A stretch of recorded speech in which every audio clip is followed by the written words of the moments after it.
Crimson Trading and Distribution, CTD, is a partnership firm engaged in the sale and distribution of sesame. Sesame कहते हैं तिल, जो नान बत्ती नहीं लगते। Sesame oil and other edible oils, ले जनाब, ये ऑयल का कारोबार करते हैं both locally and internationally. Firm में तीन पार्टनर्स हैं हमारे पास, अहमद है, नुमान है और मोइज है, और इक्वल प्रॉफिट शेयरिंग पे। इक्वल प्रॉफिट शेयरिंग से क्या मुराद है? 33.33333333%।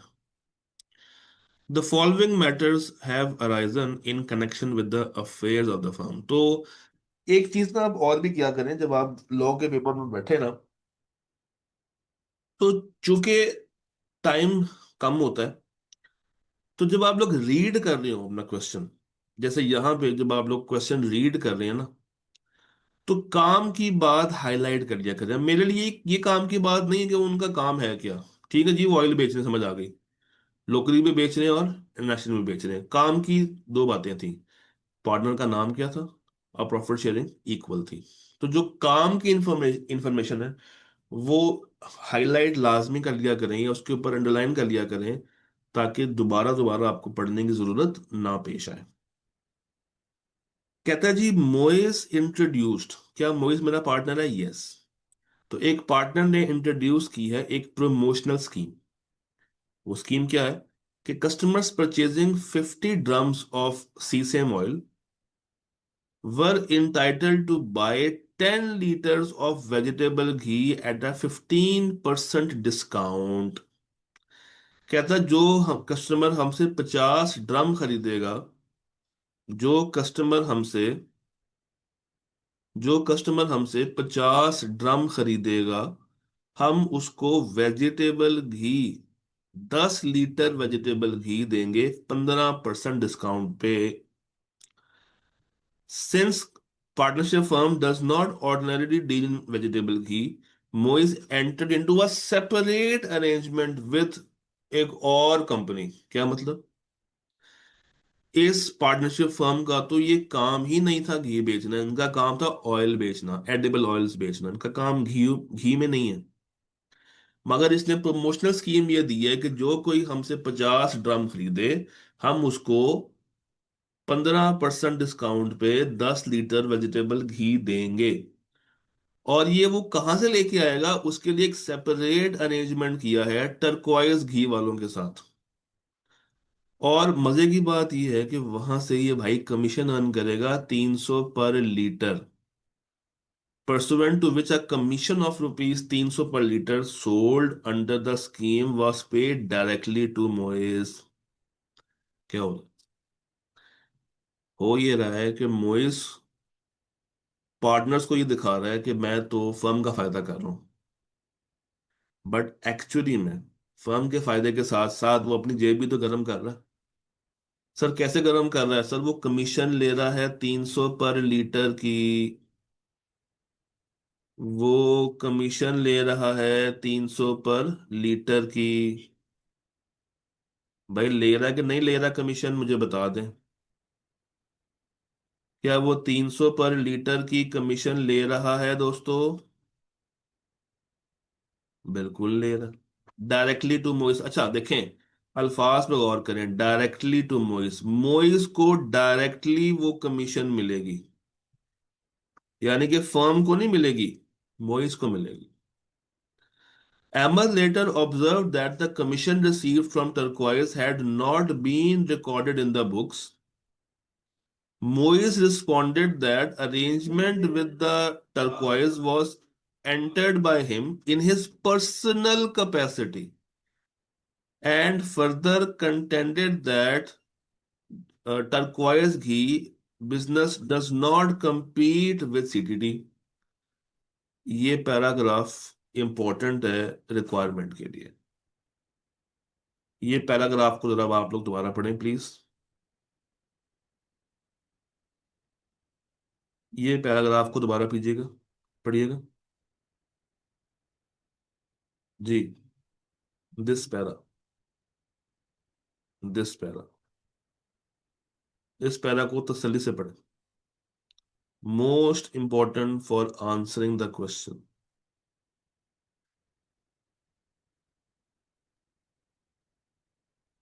Most important for answering your question. ये 3 लाइन है।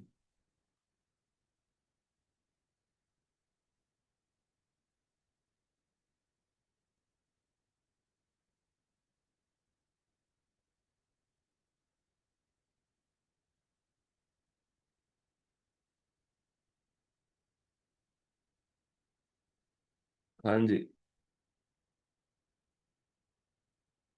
चैप्टर 13 में ये सारी बात लिखी हुई है।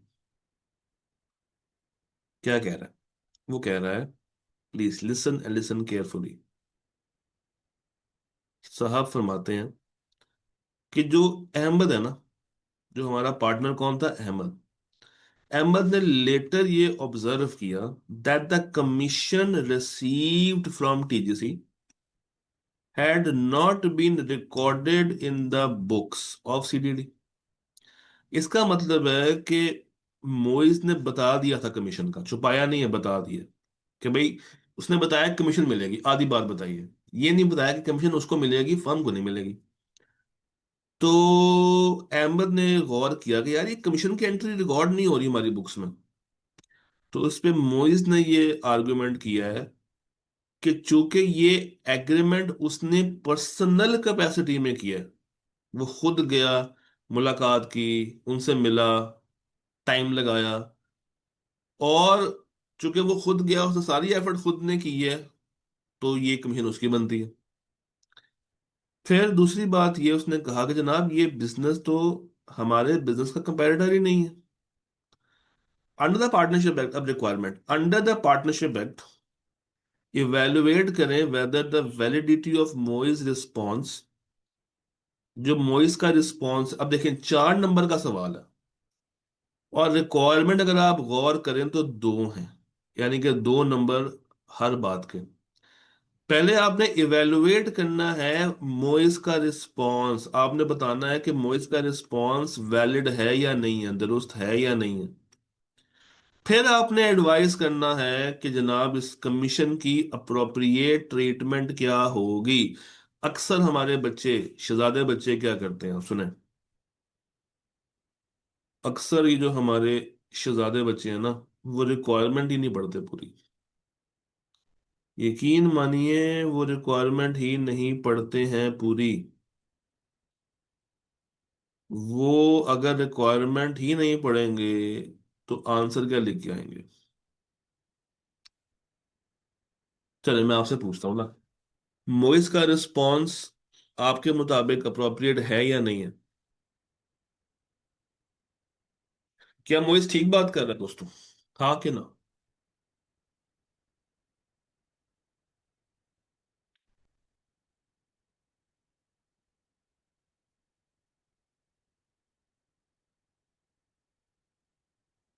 गलत बात कर रहा है। इसने दोनों बातें गलत की हैं। कैसे? उसने ये स्टेटमेंट दी है कि चूंकि ये हमारे बिजनेस का कंपैरेटर नहीं है, और मैंने पर्सनल कैपेसिटी में काम किया, तो ये कमीशन मेरा है। भाई, अगर तुम पार्टनरशिप का नाम यूज कर रहे हो, अगर तुम पार्टनरशिप की प्रॉपर्टी यूज कर रहे हो, अगर तुम पार्टनरशिप के बिजनेस कनेक्शंस यूज कर रहे हो, 3 बातें होती हैं। 3 बातें होती हैं। क्या, कौन कौन सी? पार्टनरशिप का नाम यूज करना, पार्टनरशिप की प्रॉपर्टी यूज करना, और बिजनेस कनेक्शंस यूज करना। अगर तुम ये 3 चीजें यूज कर रहे हो, और उनको यूज करके जो भी तुम पर्सनल प्रॉफिट कमा रहे हो, वो पर्सनल प्रॉफिट तुम्हारा नहीं है, फर्म का। तुम्हारा नहीं है, फर्म का। और ये जो तुमने डिस्काउंट दिया है, ये तुमने अपने कारोबार में अपने कस्टमर्स को डिस्काउंट तो नहीं ना दिया। तुमने तो फर्म के कारोबार में आ रहे फर्म के कस्टमर्स को डिस्काउंट दिए। तो इसका मतलब है कि पर्सनल कैपेसिटी वाली बात ही गलत है, ये आर्गुमेंट ही खराब है, फजूल है, घटिया है। Am I clear on this?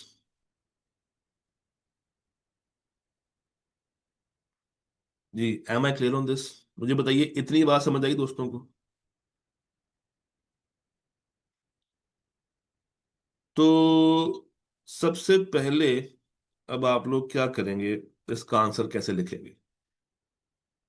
देखें, how you will write the answer, ये सबसे अहम बात है यहाँ पे, कि आंसर कैसे लिखेंगे।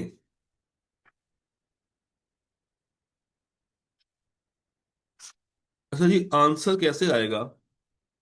कुछ यूं, जरा गौर कीजिएगा प्लीज, फोकस कीजिएगा और गौर कीजिएगा।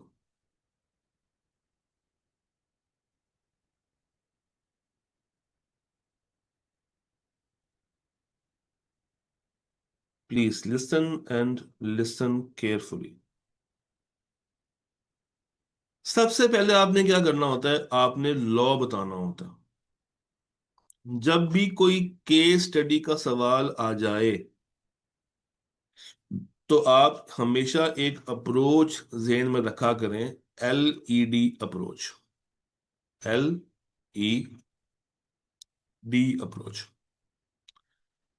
लॉ बताएं, एक्सप्लेन करें, डिसीजन दें। हम लोग क्या करते हैं, हम लोग पहले डिसीजन दे देते हैं और लॉ को बताने की जहमत ही नहीं करते, या लॉ और एक्सप्लेनेशन को आपस में जोड़ के जवाब दे रहे होते हैं। ऐसा नहीं करना, ऐसा नहीं करना। सबसे पहले आपने लॉ बताना है। अगर आप गौर करें तो मैंने अपने जवाब को 3 पैराग्राफ्स में रखा। क्या दोस्तों को ये 3 पैरा अलग अलग नजर आ रहे हैं जवाब के अंदर? देखें जरा, आपको 3 पैरा फील होंगे, है ना? फील हो रही है ना? अब देखें, सबसे पहले आपने क्या बता दिया, लॉ। पढ़ते हैं, लेट्स रीड इट। थोड़ा सा मैं इसको जरा सा, इसका फॉन्ट साइज बढ़ा देता हूँ, ताकि आपको पढ़ने में कोई मसला ना हो। जी, और ये मैं किसका आंसर कर रहा हूँ वो भी लिख देता हूँ यहाँ पे। ये है बेसिकली 5A, है ना? हाँ जी, 5A का आंसर कर रहा हूँ। This is 5A। तो मैंने ये लिखा, लॉ। लॉ क्या है? Subject to any contract between the partners. अच्छा, अब हो सकता है कि आप ये वाली बात एग्जाम में ना लिख पाए, इस तरह की लीगल वर्डिंग्स हो सकता है कि आप एग्जाम में ना लिख पाए। और आप नॉर्मली शुरू कहाँ से करें, मैं इसको हाईलाइट कर देता हूँ। आई बिलीव कि जब बच्चे एग्जाम प्रेशर में होते हैं तो इस तरह की बातें मिस कर जाते हैं, कोई बात नहीं। आप शुरू यहां से अगर कर रहे हैं कि if a partner derives any personal profit from a firm transaction by using the firm's name, property or business connection, they are legally required to account for that profit। तो उनकी जिम्मेदारी है कि उसको अकाउंट फॉर करें और firm को पे करें। ये रूल अप्लाई होगा रिगार्डलेस के वो दूसरा बिजनेस हमारा कंपैरेटर है या नहीं है। उससे इस बात का कोई मतलब दूर दूर तक नहीं है। उससे इस बात का मतलब दूर दूर तक नहीं है। सबसे पहले आपने लॉ बता दिया। अब मैं ये जरा लाल लाइन एक्सप्लेन कर दूं, ये लाल लाइन का मतलब क्या है। Subject to any contract between the partners, इस लाइन का मतलब ये होता है दोस्तों, कि ये जो बात हम लोगों ने इफ से स्टार्ट की है ना, ये नॉर्मल बात है। यानी कि दिस इज नॉर्मल, ये नॉर्मल रूल है, ये मेरा नॉर्मल रूल है। सब्जेक्ट टू एनी कॉन्ट्रैक्ट का मतलब होता है अगर कोई एक्सेप्शन है तो फिर वो मानी जाएगी। यानी कि अगर आपने कॉन्ट्रैक्ट में ही ये बात लिख दी है, तो फिर नॉर्मल रूल नहीं माना जाएगा, वो एक्सेप्शन के मुताबिक फैसला होगा। तो कहता है subject to any contract between the partners, यानी कि अगर पार्टनर्स के दरमियान कोई इस चीज के ऊपर अलग से कॉन्ट्रैक्ट नहीं हुआ हुआ, तो फिर जो चीज असल लॉ में लिखी हुई है हम वो मानेंगे। मैं इसको उर्दू में लिख देता हूँ। अगर पार्टनर्स का आपस में कोई कॉन्ट्रैक्ट नहीं हुआ इस बात पर, तो जो लॉ में बात लिखी है हम उसको मान लेंगे। हम उसको मान लेंगे। Am I clear on this? ये सब्जेक्ट टू का वर्ड्स, ये लाइन समझ आएगी इसका मतलब क्या? कि अगर आपस में कोई चीज तय नहीं हुई तो जो चीज लिखी हुई है हम उसी को मानेंगे। अच्छा, नॉर्मल रूल ये वाली बात बता दी। अब क्या करना है मुझे? यहां पे मैंने लॉ बता दिया। यहां मैं क्या कर रहा हूं? मैं लॉ को एक्सप्लेन कर रहा हूं। नीचे मैं क्या करूंगा? नीचे मैं इवेलुएट करूंगा। यहां पे मैंने इवेलुएशन करनी है। यहां मैंने क्या करनी है? इवेलुएशन करनी है। एलईडी था ना? लॉ बताया, अब मैं इवेलुएट कर रहा हूं। हाँ, अगर ये तय हुआ था तो फिर तो उसने ठीक किया। यानी कि अगर आपने एक्सेप्शन में कोई बात कॉन्ट्रैक्ट में लिख दी है ना, तो फिर उसने जो किया है वो कॉन्ट्रैक्ट के मुताबिक ही किया होगा। फिर तो रौला ही नहीं ना कोई। अच्छा, इवेलुएशन इन दिस सिनेरियो। अब देखें इवेलुएशन में स्टार्ट कैसे कर रहा हूं? इन दिस सिनेरियो के साथ। ये अल्फाज पे गौर कीजिए। रूल मैंने कैसे स्टार्ट किया था? इफ के साथ।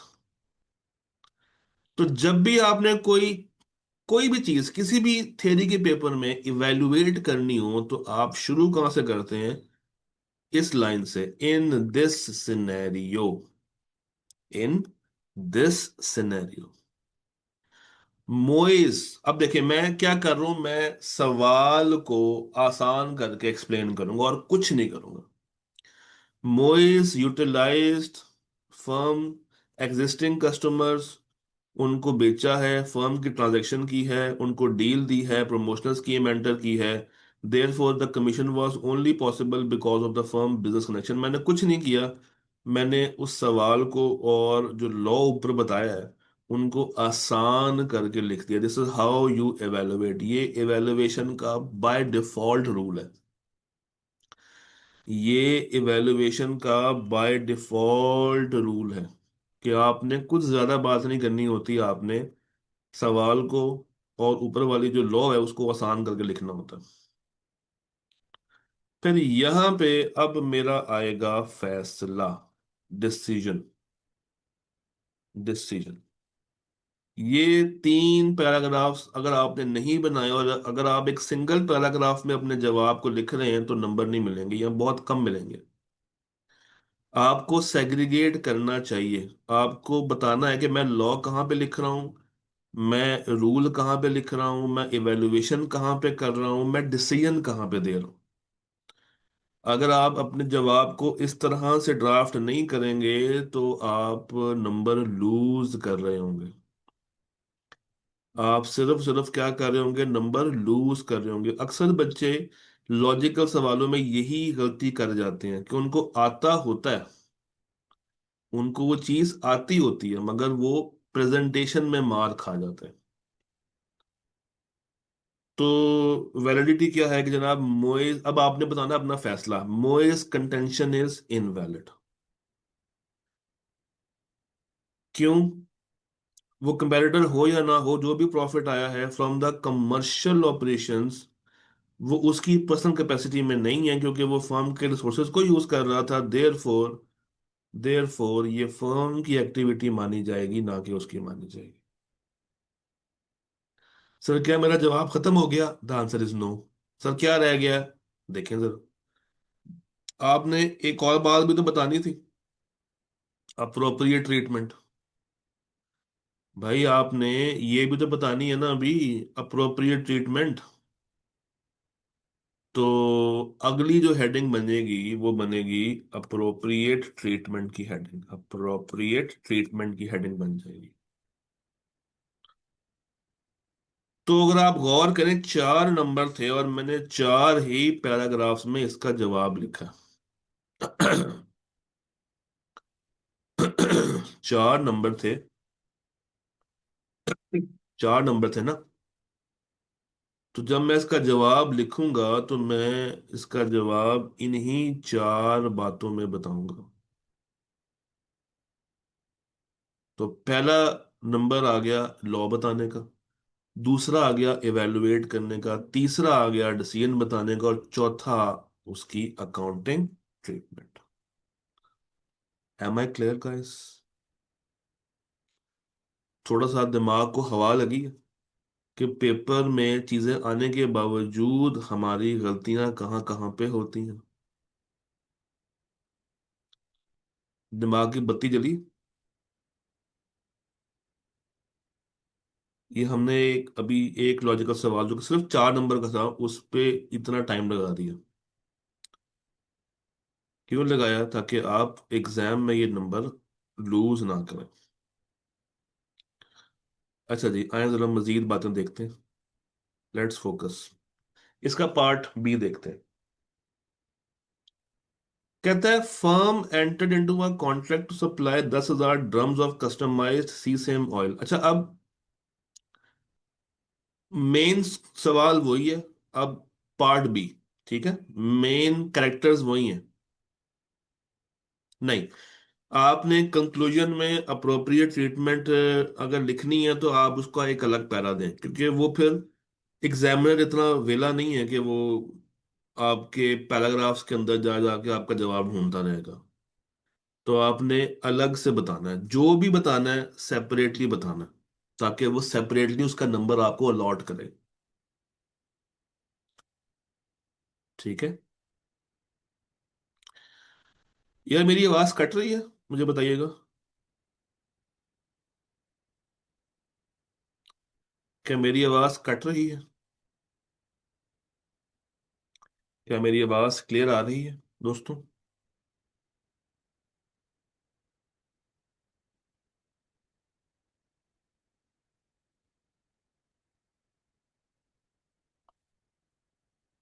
अच्छा, चलो पार्ट बी। कहता है firm entered into a contract to supply 10,000 drums of CCM oil to a customer based in Tokyo. Tokyo? Yes, याद करें उसने कहा था नेशनल और internationally. with delivery due on or before 28 Feb. Due to a delay in shipment, the consignment arrived in Tokyo in March, following which the customer refused to accept the delivery. ले जी, रौला आ गया।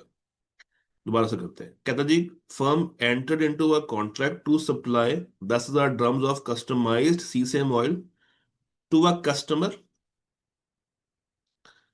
Customer based in Tokyo with delivery due on or before। Delivery कब होनी थी? Delivery कब होनी थी? On और बिफोर 28 फेब 2026। कहता है due to a delay in shipment the consignment arrived in Tokyo in March. To mitigate the loss, Moise immediately arranged the sale of a said consignment to another customer in Yokohama, granting a total discount of rupees 1 lakh along with free delivery. The transportation cost of 75,000 was paid by Moise using his personal card. Numan ने मोइस से पूछा है।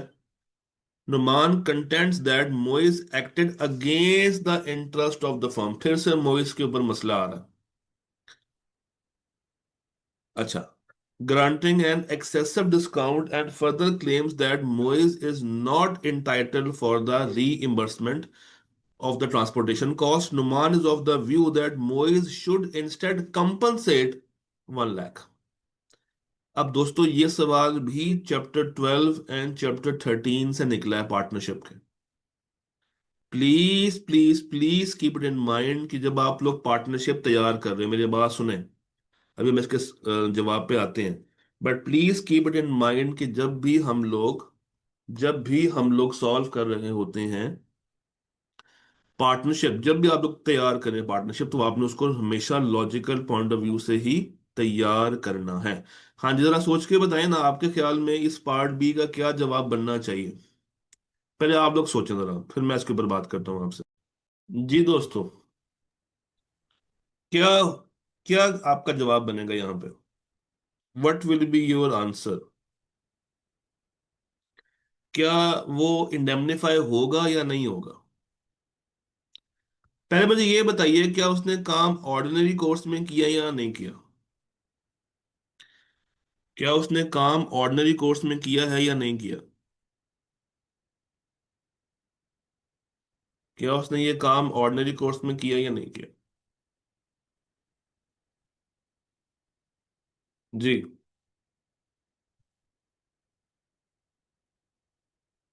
क्या उसने ये काम ordinary course में किया है या नहीं किया? पहले आप मुझे ये बताएं।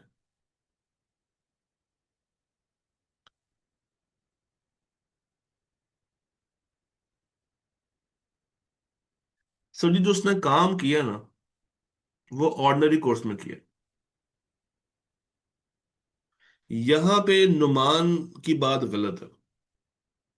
यहां पे नुमान की बात इसलिए गलत है क्योंकि उसने फर्म को लॉस से बचाया।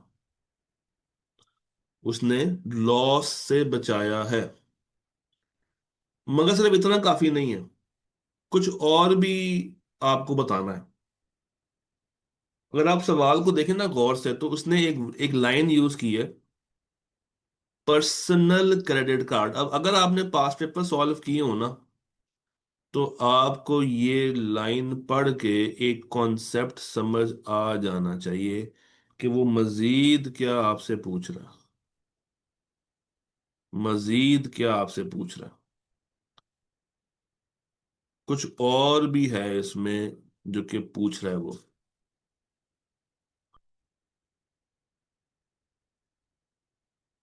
ये जो उसने पर्सनल कार्ड यूज करते हुए फर्म को पैसा दिया है विदाउट एनी एग्रीमेंट, इसको हम एज एन एडवांस ट्रीट करते हैं। किसी को याद? चैप्टर 13 में गालबन है एडवांस और लोन वाली बात। किसी को याद है? एडवांस और लोन वाली बात। और जहां भी हम कहते हैं कि एडवांस दो और कोई परसेंटेज साथ ना बताओ, बाय डिफॉल्ट कितने परसेंट मिलता है? 6% मिलता। बाय डिफॉल्ट कितने परसेंट मिल जाएगा? 6% मिल जाएगा। बाय डिफॉल्ट कितना मिलेगा? 6% मिलेगा।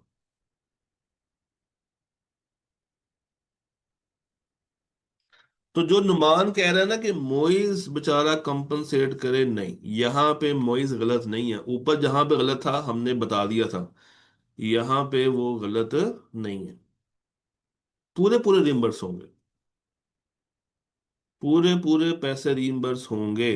फुल एंटाइटलमेंट ऑफ रीइंबर्समेंट होगी। मैं आपको उसका जवाब देता हूँ। There will be full entitlement of reimbursement. देखें, फुली इंटाइटल्ड होगा फॉर दिस। ये इसका पार्ट बी है, मैं इसको लिख देता हूँ। This is part B. This is part B. Again सबसे पहले लॉ आपने बता दिया कि अंडर द पार्टनरशिप एक्ट, ये सारा लॉ आप लोग बता रहे हैं, ये सारा लॉ बता रहे हैं। ये पहले दो पैराग्राफ्स में आपने लॉ बताया। नीचे वाली जो पैरा है उसमें आपने वो बात कर दी है 6% वाली। फिर यहाँ पे आपने एक्सप्लेनेशन दी और नीचे आपने अपना फैसला सुना दिया। Same approach. Got it? Got the point guys? Clear होगी बात सारी?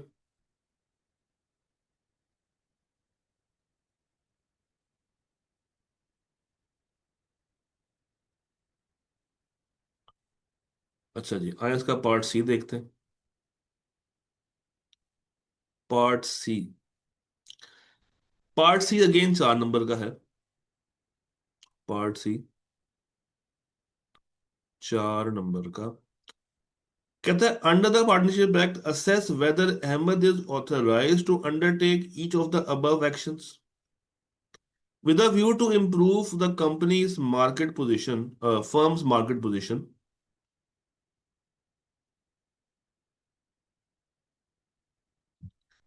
and international presence, Ahmed intends to undertake the following actions. ये कुछ एक्शंस हैं जो वो भाई साहब लेने लगे। एक एक करके पढ़ते जाऊंगा और आपने मुझे बताना है कि वो ले सकता है या वो नहीं ले सकता। आपको याद होना चाहिए, एक लिस्ट दी हुई चैप्टर नंबर 12 में। किसी को याद है? चैप्टर 12 में मैं अगर आपको याद करवाऊं तो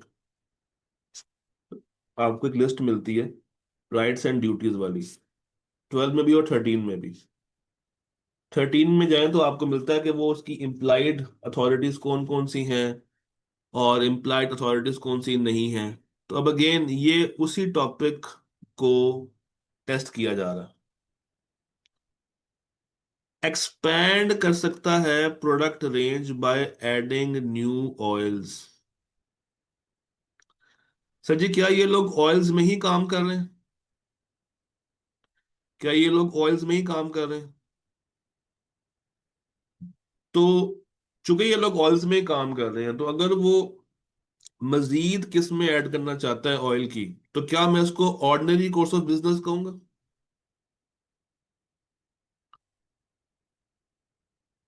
क्या मैं उसको ऑर्डिनरी कोर्स ऑफ बिजनेस कहूंगा? बिल्कुल कहूंगा। अच्छा, इसके लिए मुझे अब लॉजिक का सवाल पूछने जा रहा हूं। इसके लिए मुझे सारे पार्टनर्स की कंसेंट लेनी है या मेजॉरिटी की कंसेंट लेनी है? अगर वो एक्सपैंड करना चाहता है तो इसके लिए मुझे सब पार्टनर्स की कंसेंट चाहिए, मेजॉरिटी की? मेजॉरिटी की। अच्छा, कितने पार्टनर्स हैं? तीन। तीन। एक तो वो खुद ही है, पीछे रह गए दो, तो दो में से दोनों को पूछूं या दो में से एक को पूछूं? दो में से दोनों को पूछूं या दो में से एक को पूछूं? अगर तीन में से दो पार्टनर्स भी एग्री कर जाएं तो मसले वाली बात नहीं है फिर। अगर तीन में से दो पार्टनर्स भी एग्री कर जाएं भाई, अगर तो मैं दोनों को पूछूंगा तब तो फुल हो गया ना। टोटल पार्टनर्स तीन है। फोकस करें, हम लोग यहां पे गलतियां करते हैं। टोटल पार्टनर्स तीन है। तीन में से एक तो लेके आना चाहता है, वो तो खुद एग्री ही है। पीछे रह गए दो। पीछे रह गए दो। अगर मैं दोनों को पूछूं, अगर मैं दोनों को पूछूं तब तो तीन हो गए। एक मैं खुद, दो वो, तब तो ये हो गया 100%। तो मुझे कम से कम एक बंदे को अपनी टीम में शामिल करना है, उसको एग्री करवाना, तब मैं मेजॉरिटी अचीव कर लूंगा। तब मैं क्या अचीव कर लूंगा? मेजॉरिटी अचीव कर लूंगा। तब मैं क्या अचीव कर लूंगा दोस्त? मेजॉरिटी अचीव कर लूंगा। हाँ जी, हाँ जी, पूछेंगे दोनों से, मगर रजामंद एक अगर हो गया, पूछूंगा मैं दोनों से, रजामंदी अगर एक से भी मिल गई तो मेरा काम बन जाएगा। पूछूंगा दोनों से, रजामंदी मुझे अगर एक से भी मिल गई तो ये मेरा काम हो जाएगा।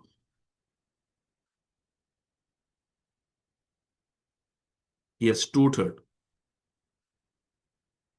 अच्छा, majority is not 2/3, basically majority is 50% से ज्यादा। Open a foreign currency bank account in his own name. आपको याद होगा, इसके ऊपर साफ साफ मना किया हुआ कि आप फॉरेन अकाउंट नहीं खोल सकते, याद है? फॉरेन छोड़ो, आप अपने नाम के ऊपर कोई भी अकाउंट नहीं खोल सकते जब तक आप फर्म के साथ हो। ये रिस्ट्रिक्टेड एक्शंस में एक लिस्ट में आता है। सेकंड पॉइंट होगा, आर्बिट्रेशन के बाद लिखा हुआ है open a banking account on behalf. तो आप अकाउंट नहीं खोल सकते, तो एक्सपैंड कर सकते हैं, अकाउंट नहीं खोल सकते। क्रॉस, इसको क्रॉस कर लेते। आप अकाउंट नहीं खोल सकते। एडमिट एंड सेटल क्लेम्स, क्या आप क्लेम जो कि हुए हैं कंपनी के खिलाफ उनको एडमिट कर सकते हैं खुद से? नहीं। सेटल कर सकते हैं खुद से? नहीं। Submit all existing and future disputes to arbitration, आप खुद आर्बिट्रेशन के पास जा सकते हैं तमाम डिस्प्यूट्स को लेके? नो।